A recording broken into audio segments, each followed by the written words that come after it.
ulo siya, pero hindi ko nakawag-tawag ka na lang. Palipayon siya. Masaya siya. Masaya siya dahil inanusyonan, dito pa sa tanghalan siya kumanta. Secret, Thank you. Thank you, Kuya Faustino. Thank you.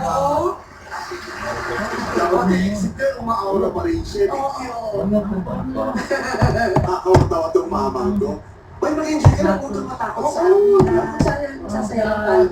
Ano yung masaya? Malipay. Malipay. Malipayon. Ay, sinasagot tayo. Malipayon. So, malipayon. Malipayon.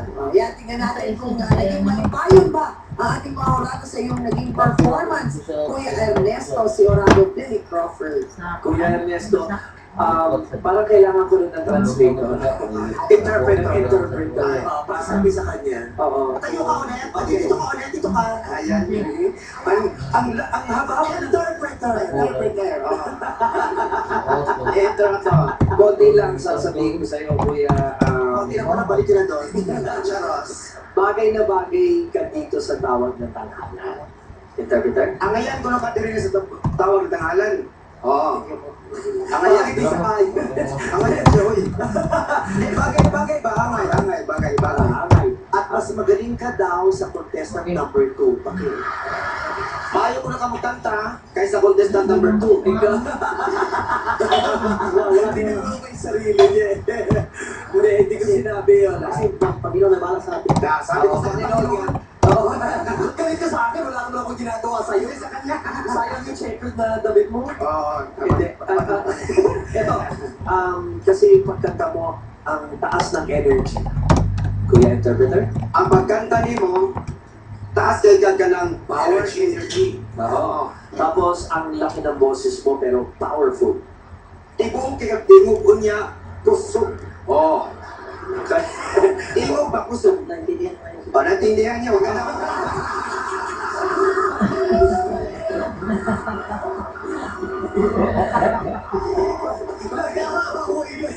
Inis na yung space.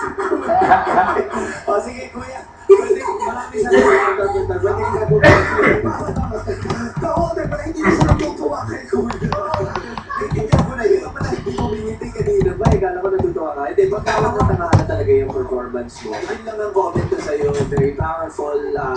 Napakaganda ng boses mo. Kaya good luck na lang sa'yo, kuya. Thank you, Billy. O, ito naman, tatanungin natin si Orado Eric Santos. Hello, magandang people. Kuya Ernesto, tama yung sinabi ni Billy, talagang bagay na bagay po kayo sa tawag ng tanghalan. Amateurista po ba kayo? Minsan lang, pero hindi po kayo madalas Busy sa pag-akit ng iyo kasi walang pera. Bakit po kayo sa puno na yun? Mas malakas po wifi doon. Wala. Kasi yung yung galaw nyo, yung boses na talagang pang-amateur singing contest kaya ako natanong. Napakaganda po ng inyong voice quality. Sa technical na aspeto, wala naman po akong narinig na flats or sharp or na-off kayo. At napakaganda po ng inyong stage presence, very confident. Parang sa pinasakay po kayo sa entablado. Gusto ko rin yung ginawa nyo na hindi nyo kinanta yung kanta na Lupa, yung title nun is Lupa, na as is, kinanta nyo siya ng meron kang sariling version kasi nag-add ka ng ibang album. So I really appreciate that. Congratulations. Maraming salamat sa ating mga orado. At sa ating kalong mula sa Mindanao na si Ernesto Liano. Ang ating daily winner ay mga buwan ng 10,000 pesos. Ang ginawang bilisan na ito ay mag-uwi pa rin ng 5,000 pesos para mapakalubog si Andre sa kanyang tapilo. Sino sa ating mga pambata ang nakapagbigay ng heartfelt performance? Si Happy Nice Boys ba ng Luzon, ang Melanie Turnbull.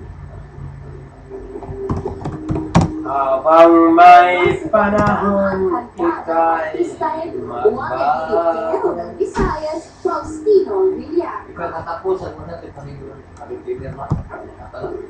Mas takot sa puso raw ang ibinigay ng vocalista ng Mindanao, Ernesto Liano.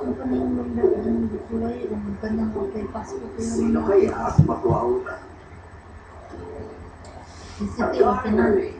An average score of Ha? 91.6%.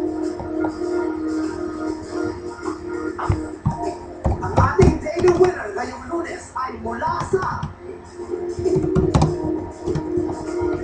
Mindanao, Ernest Tuliano. Congratulations! Faustino Villalta at William Turnbull, maraming salamat sa inyong pagsali. Ernest! Bakit daw dapat mag-uwi ng golden microphone? Ikaw ang may-ari nun? Hindi naman siya sa Hindi ko alam kasi nanalig lang ako sa Panginoon. Yan ang mga sabi. Good luck po sa inyo. Gusto mo?